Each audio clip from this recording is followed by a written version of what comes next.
Hello. Serious type daw today, Dapita. Gusto ko lang mag-share before 2023 ends. Kitang tanan daghan kaitag mga experiences sa atong kinabuhi. No?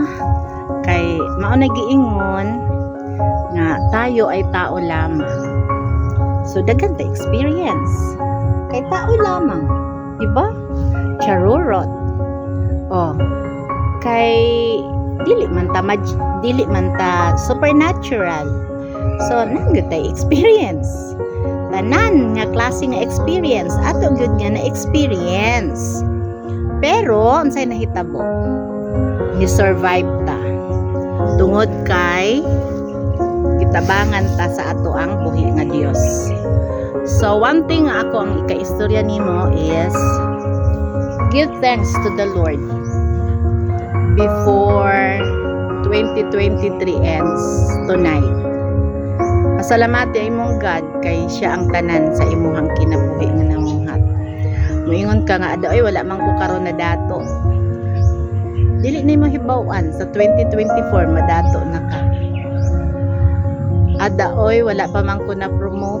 Ay dili hibaw-an. By 2024 ma-promote ka. Di ba?